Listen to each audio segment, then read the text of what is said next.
Página 37. ¿Cómo se genera un consumidor? En años recientes, representantes de todo el espectro político hablaban al unísono con añoranza y deseo de una recuperación dirigida por los consumidores. Se ha culpado con frecuencia a la caída de la producción, a la ausencia de pedidos y a la lentitud del comercio minorista por la falta de interés o de confianza del consumidor, lo que equivale a decir que el deseo de comprar a crédito es lo bastante fuerte como para superar el temor a la insolvencia. La esperanza de disipar esos problemas y de que las cosas se reanimen se basa en que los consumidores vuelvan a cumplir con su deber, que otra vez quieran comprar mucho y comprar más. Se piensa que el crecimiento económico, la medida moderna de que las cosas están en orden y siguen su curso, el mayor índice de que una sociedad funciona como es debido, depende en una sociedad de consumidores, no tanto de la fuerza productiva del país, una fuerza de trabajo saludable y abundante, con cofres repletos y emprendimientos audaces por parte de los poseedores y administradores del capital,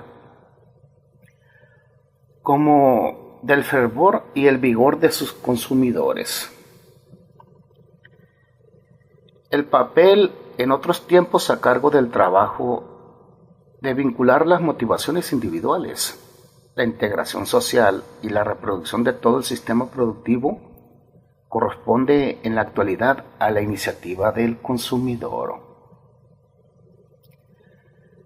Habiendo dejado atrás la premodernidad, los mecanismos tradicionales de ubicación social por mecanismos de adscripción que condenaban a hombres y mujeres a apegarse a su clase, a vivir según los estándares, pero no por encima de ellos, fijados para la categoría social en que habían nacido. La modernidad cargó sobre el individuo la tarea de su autoconstrucción, elaborar la propia identidad social, si no desde cero, al menos desde sus cimientos. La responsabilidad del individuo, antes limitada a respetar las fronteras entre ser un noble, un comerciante, un soldado mercenario, un artesano, un campesino arrendatario o un peón rural, se ampliaba hasta llegar a la elección misma de una posición social y el derecho de que esa posición fuera reconocida y aprobada por la sociedad. Inicialmente, el trabajo apareció como la principal herramienta para encarar la construcción del propio destino. La identificación social buscada y alcanzada con esfuerzo tuvo como determinantes principales la capacidad para el trabajo, el lugar que se ocupara en el proceso social de la producción y el proyecto elaborado a partir de lo anterior. Una vez elegida, la identidad social podía construirse de una vez y para siempre, para toda la vida y, al menos en principio, también debían definirse la vocación, el puesto de trabajo, las tareas para toda una vida. La construcción de la identidad habría de ser regular y coherente, pasando por etapas claramente definidas, y también debía serlo la carrera laboral. No debe sorprender la insistencia en esta metáfora, la idea de una construcción para expresar la naturaleza del trabajo exigido por la autoidentificación personal. El curso de la carrera laboral y la construcción de una identidad personal a lo largo de toda la vida llegan así a complementarse. Sin embargo, la elección de una carrera laboral regular, durable y continua coherente y bien estructurada, ya no está abierta para todos. Solo en casos muy contados se puede definir, y menos aún garantizar, una identidad permanente en función del trabajo desempeñado. Hoy, los empleos permanentes, seguros y garantizados son la excepción. Los oficios de antaño, de por vida, hasta hereditarios, quedaron confinados a unas pocas industrias y profesiones antiguas y están en rápida disminución. Los nuevos puestos de trabajo suelen ser contratos temporarios, hasta nuevo aviso, o en horarios de tiempo parcial. Se suelen combinar con otras ocupaciones y no garantizan la continuidad, menos aún la permanencia. El nuevo lema es flexibilidad, y esta noción cada vez más generalizada implica un juego de contratos y despidos con muy pocas reglas, pero con el poder de cambiarlas unilateralmente mientras la misma partida se está jugando. Nada perdurable puede levantarse sobre esta arena movediza.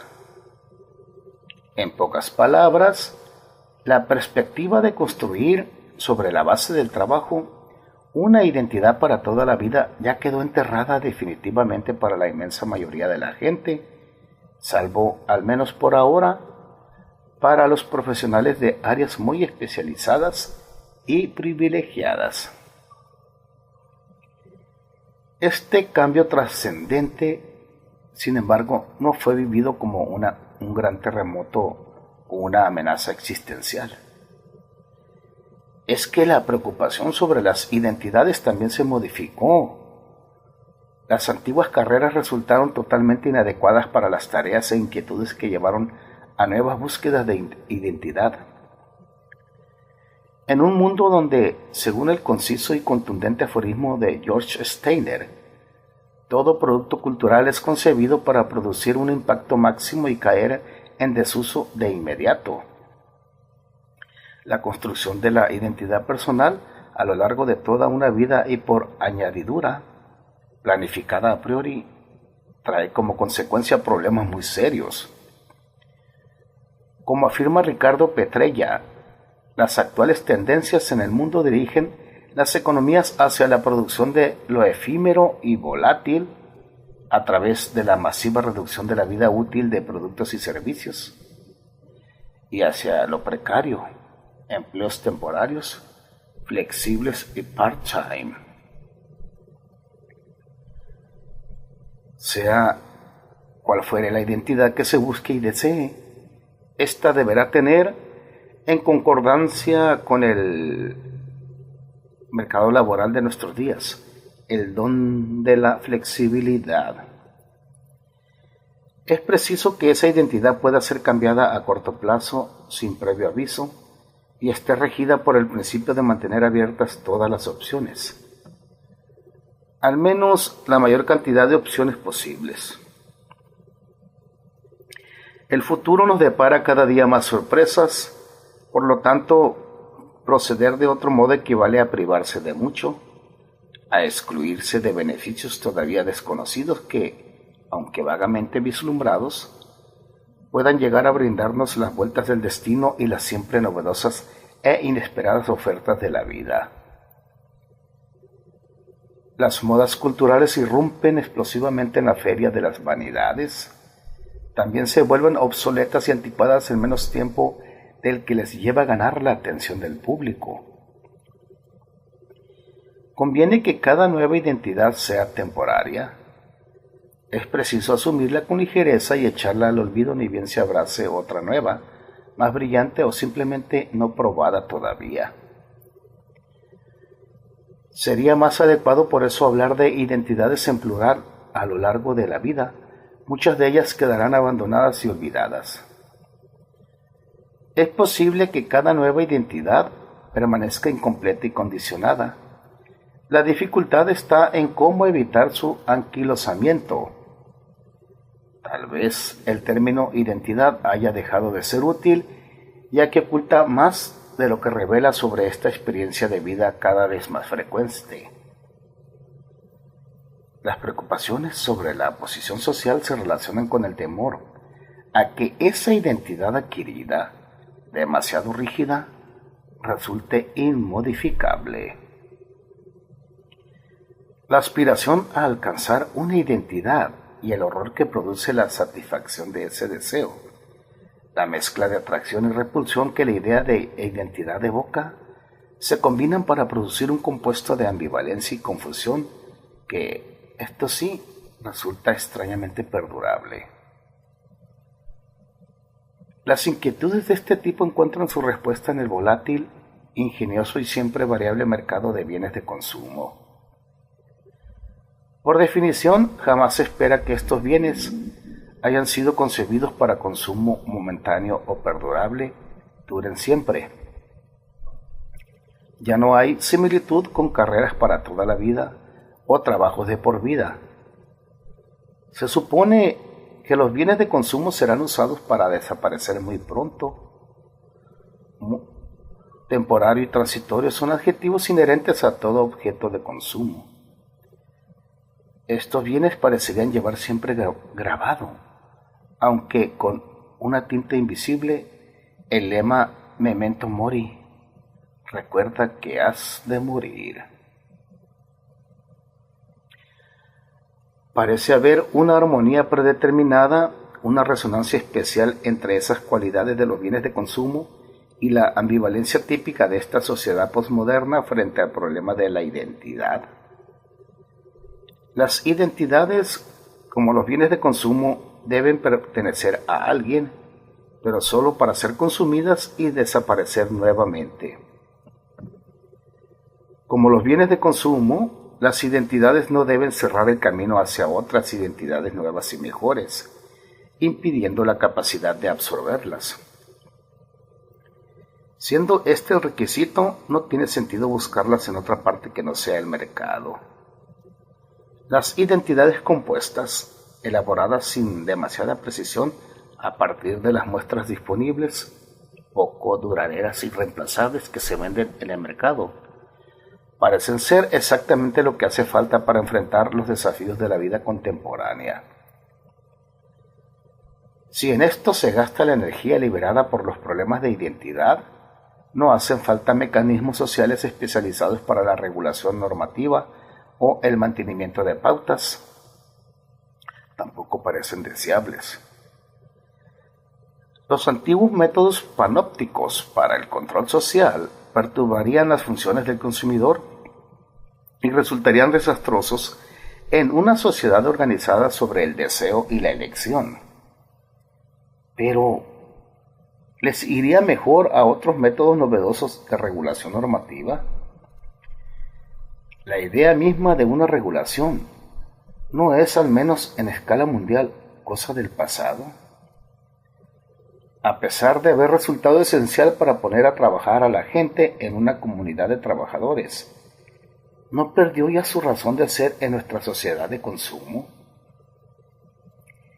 El propósito de una norma es usar el libre albedrío para limitar o eliminar la libertad de elección, cerrando o dejando fuera todas las posibilidades menos una, la ordenada por la norma. Pero el efecto colateral producido por la supresión de la elección y, en especial, de la elección más repudiable desde el punto de vista de la regulación normativa, una elección volátil, caprichosa y fácilmente modificable, equivaldría a matar al consumidor que hay en todo ser humano. Sería el desastre más terrible que podría ocurrirle a esta sociedad basada en el mercado. La regulación normativa es, entonces, disfuncional, por lo tanto, inconveniente para la perpetuación, el buen funcionamiento y el desarrollo del mercado de consumo. También es rechazada por la gente. Confluyen aquí los intereses de los consumidores con lo de los operadores del mercado. Aquí se hace realidad el viejo eslogan: lo que es bueno para General Motors es bueno para los Estados Unidos, siempre que por los Estados Unidos no se entienda otra cosa que la suma de sus ciudadanos. El espíritu del consumidor, lo mismo que las empresas comerciales que prosperan a su costa, se rebela contra la regulación. A una sociedad de consumo le molesta cualquier restricción legal impuesta a la libertad de elección. Le perturba la puesta fuera de la ley de los posibles objetos de consumo y expresa ese desagrado con su amplio apoyo a la gran mayoría de las medidas desregulatorias. Una molestia similar se manifiesta en el hasta ahora desconocido apoyo aparecido en los Estados Unidos y muchos otros países a la reducción de los servicios sociales, la provisión de urgentes necesidades humanas hasta ahora administrada y garantizada por el Estado, a condición de que esa reducción vaya acompañada por una disminución en los impuestos. El eslogan "más dinero en los bolsillos del contribuyente", tan difundido de un extremo al otro del espectro político, al punto de que ya no se le objeta seriamente, se refiere al derecho del consumidor a ejercer su elección, un derecho ya internalizado y transformado en vocación de vida. La promesa de contar con más dinero una vez pagados los impuestos atrae al electorado, y no tanto porque le permita un mayor consumo, sino porque amplía sus posibilidades de elección, porque aumenta los placeres de comprar y de elegir. Se piensa que esa promesa de mayor capacidad de elección tiene, precisamente, un asombroso poder de seducción. En la práctica, lo que importa es el medio, no el fin. La vocación del consumidor se satisface ofreciéndole más para elegir, sin que esto signifique necesariamente más consumo. Adoptar la actitud del consumidor es, ante todo, decidirse por la libertad de elegir. Consumir más queda en un segundo plano y ni siquiera resulta indispensable. Página 41.